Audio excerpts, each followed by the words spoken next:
সবাইকে স্বাগত জানিয়ে শুরু করছি এশিয়ান দেশ সংবাদ। আপনাদের সাথে আছি আমি ফারজানা হাসিন। চলে যাচ্ছি পুরো সংবাদে। ঝিনাইদহে বিকল হয়ে দাঁড়িয়ে থাকা ট্রাকে বাসের ধাক্কায় একজন নিহত হয়েছে, আহত হয়েছে আরও ৫ জন।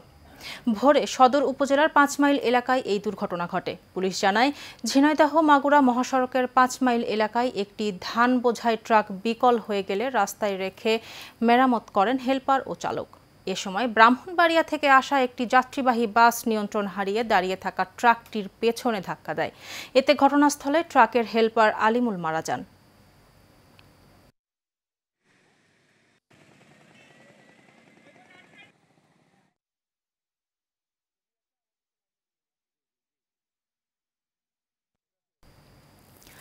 কক্সবাজারের রামুতে মুক্তিপণের দাবিতে ২ শিশুকে অপহরণের পর হত্যার দায়ে ৫ আসামির মৃত্যুদণ্ড এবং ৩ নারীসহ ৪ জনকে যাবজ্জীবন কারাদণ্ডাদেশ দিয়েছে আদালত। সকালে নারী ও শিশু নির্যাতন দমন ট্রাইব্যুনাল বিচারক ওসমান গনি এ রায় ঘোষণা করেন। রায়ে মৃত্যুদণ্ডপ্রাপ্তরা হলেন গর্জনিয়া বড়বিল এলাকার জাহাঙ্গীর আলম, আব্দুস শুক্কুর, আলমগীর হোসেন বুলু, মিজানুর রহমান ও শহীদুল্লাহ। যাবজ্জীবন প্রাপ্তরা হলেন আব্দুল মজিদ বদাইয়া, ফাতেমা খাতুন, রাশেদা খাতুন ও লাইলা বেগম। ৯ বছর ধরে মামলার বিচার শেষে আদালতে এই রায় দেন। শরীয়তপুরের ভেদরগঞ্জ উপজেলার রামভদ্রপুর ইউনিয়নে জাকের পার্টির উদ্যোগে জনসভা ও র্যালি হয়েছে। সোমবার বিকেলে ইউনিয়ন মাঠ প্রাঙ্গণে এই সভা হয়। অনুষ্ঠানে সভাপতিত্ব করেন উপজেলা জাকের পার্টির সভাপতি মোহাম্মদ আব্দুল কালাম চৌধুরী। অনুষ্ঠানে প্রধান অতিথি ছিলেন জেলা জাকের পার্টির সভাপতি মোহাম্মদ বাদল কাজী।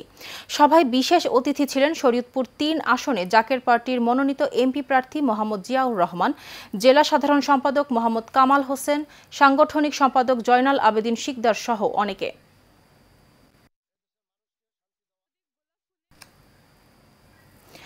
জাতীয় বিশ্ববিদ্যালয়ের ৩৩তম প্রতিষ্ঠাবার্ষিকী উপলক্ষে বিশ্ববিদ্যালয় ক্যাম্পাস থেকে বর্ণাঢ্য আনন্দ র্যালি বের করে কর্তৃপক্ষ।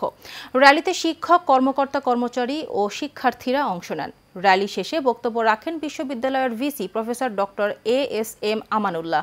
১৯৯২ সালে প্রতিষ্ঠিত জাতীয় বিশ্ববিদ্যালয় বর্তমানে দেশের বৃহত্তম উচ্চশিক্ষা প্রতিষ্ঠানগুলোর একটি, যেখানে সারা দেশের প্রায় ২,০০০-এর বেশি কলেজের শিক্ষার্থীরা পড়ছে। বক্তারা জাতীয় বিশ্ববিদ্যালয়ের শিক্ষা কার্যক্রম, গবেষণা ও প্রশাসনিক দক্ষতা আরও আধুনিক ও যুগোপযোগী করার প্রত্যয় ব্যক্ত করেন। বিএনপির ৩১ দফা কর্মসূচির অংশ হিসেবে মাগুরা সদর উপজেলার মঘি ইউনিয়নের হেলিপ্যাড মাঠে সমাবেশ ও লিফলেট বিতরণ করা হয়েছে। সোমবার বিকেলে উপজেলার মঘি ইউনিয়ন বিএনপির আয়োজনে এই কর্মসূচি হয়। ইউনিয়ন বিএনপির সাবেক সভাপতি আলতাফ হোসেনের সভাপতিত্বে সমাবেশে প্রধান অতিথি ছিলেন জেলা বিএনপির আহ্বায়ক আলী আহমেদ। এতে প্রধান বক্তা ছিলেন যুবদলের কেন্দ্রীয় কমিটির সাবেক সহ-সাধারণ সম্পাদক আলমগীর হোসেন সোহান। সমাবেশে জেলা বিএনপি ও এর অঙ্গ সংগঠনের নেতাকর্মীরা উপস্থিত ছিলেন।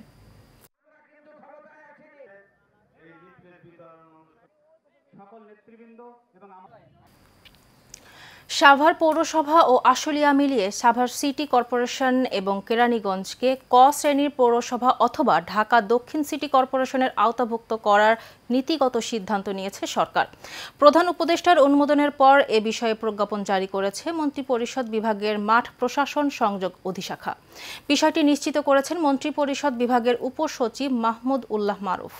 সরকারের এ সিদ্ধান্তের ফলে সাভার পৌরসভা এবং সংশ্লিষ্ট ইউনিয়ন পরিষদের কার্যক্রম বিলুপ্ত হয়ে যাবে।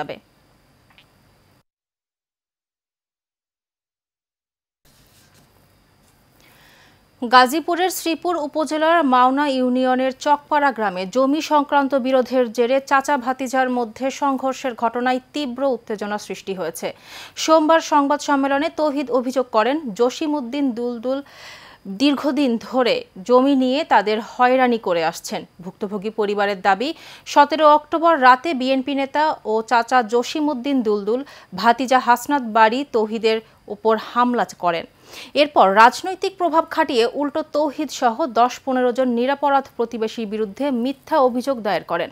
ভুক্তভোগীরা ঘটনার সুষ্ঠু ও নিরপেক্ষ তদন্ত এবং দায়ীদের বিরুদ্ধে আইনগত ব্যবস্থা গ্রহণের দাবি জানিয়েছেন। ওভারলোড নিব না, রাস্তার ক্ষতি করব না, এই প্রতিপাদ্যকে সামনে রেখে ময়মনসিংহের ভালুকায় ড্রাম ট্রাকের ওভারলোড বার্তা অপসারণ কার্যক্রমের উদ্বোধন করা হয়েছে। আজ উপজেলা বিএনপির সাবেক আহ্বায়ক ফকর উদ্দিন আহমেদ বাচ্চুর দিক নির্দেশনায় এই কার্যক্রমের উদ্বোধন করা হয়। এ সময় উপস্থিত ছিলেন উপজেলা নির্বাহী কর্মকর্তা হাসান আব্দুল্লাহ আল মাহমুদ, ট্রাফিক পুলিশের টিআই পলাশ সাহা, উপজেলা ড্রাম ট্রাক মালিক সমিতি সভাপতি মোহাম্মদ শাহজাহান মোল্লা, সাধারণ সম্পাদক মোহাম্মদ খসরু সহ অন্যান্যরা।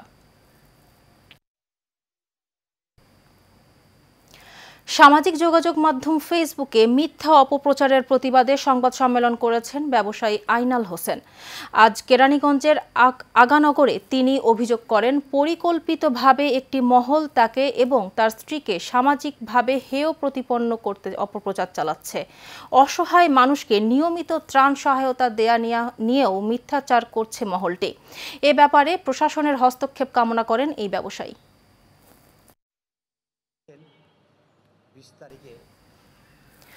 বিএনপির কেন্দ্রীয় কমিটির ভাইস চেয়ারম্যান, সাবেক মন্ত্রী, মেয়র ও রাষ্ট্রদূত মীর মোহাম্মদ নাসির উদ্দিন চট্টগ্রাম ৯ এলাকায় নির্বাচনী প্রচারণায় বলেছেন, ধানের শীষ বাংলাদেশের উন্নয়ন ও সমৃদ্ধির প্রতীক।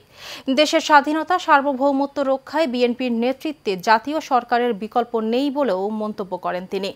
আজ আন্দরকিল্লা কদম মোবারক চত্বরে সর্বস্তরের এলাকাবাসী ও মুসল্লিদের উদ্দেশ্যে মীর নাসির বলেন, বিএনপিকে ভোট দিলে এদেশের মানুষ কখনো প্রতারিত হয়নি। এ সময় উপস্থিত ছিলেন কদম মোবারক শাহী জামে মসজিদের খতিব আজাদুল্লাহ খান, মহানগর বিএনপির যুগ্ম আহ্বায়ক হারুন জামান সহ অনেকে।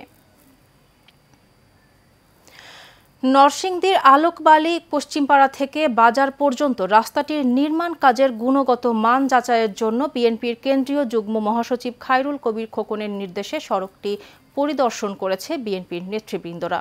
খায়রুল কবির খোকনের নির্দেশে জেলা বিএনপির সদস্য শহীদুল ইসলাম, জিএস শরীফ, সাংবাদিক বাবুল, আবুল কাশেম ও সজল সড়কটি পরিদর্শন করেন। এ সময় তারা সড়কের দুই পাশে শিডিউল টানানোর পরামর্শ দেন এবং মান বজায় রেখে কাজ চালিয়ে যাওয়ার আহ্বান জানান।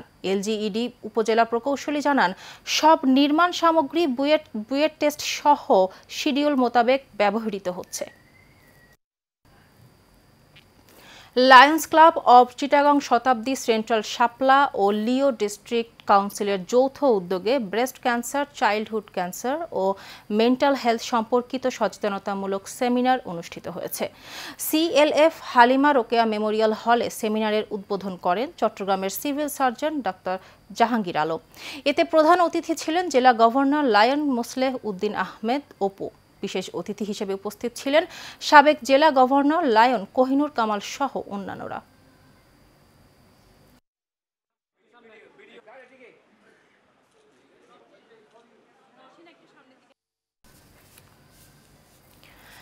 নাটোরের গুরুদাসপুর উপজেলার খোবচিপুরে মরহুম আলহাজ দবির উদ্দিন বাৎসরিক ফুটবল টুর্নামেন্টের উদ্বোধন করা হয়েছে। সোমবার বিকেলে নাটোরের গুরুদাসপুরের খোবজিপুর হাইস্কুল মাঠে এই টুর্নামেন্ট হয়। ৮টি দল ২টি গ্রুপে বিভক্ত হয়ে অংশ নেয় টুর্নামেন্টে। সেমিফাইনালে ৩ গোলের ব্যবধানে পাবনার আটঘরিয়া উপজেলা দলকে হারিয়ে বিজয়ী হয় সিরাজগঞ্জের তারাশ আব্দুল্লাহ স্পোর্টিং ক্লাব। এই টুর্নামেন্টের মাধ্যমে স্থানীয় পর্যায় থেকে প্রতিভাবান খেলোয়াড়রা উঠে আসবে বলে আশা আয়োজকদের।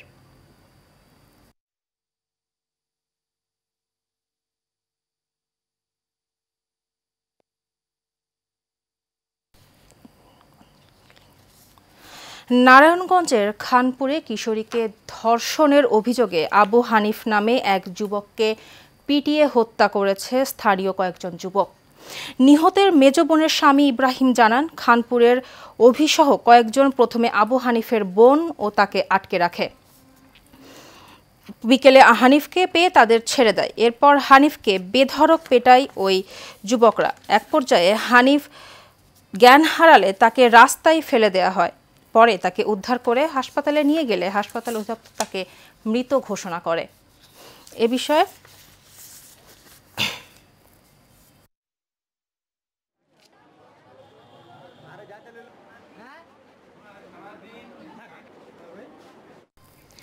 শেষ করছি এশিয়ান দেশ সংবাদ। পরের সংবাদ দেখার আমন্ত্রণ রইল। ধন্যবাদ সাথে থাকার জন্য।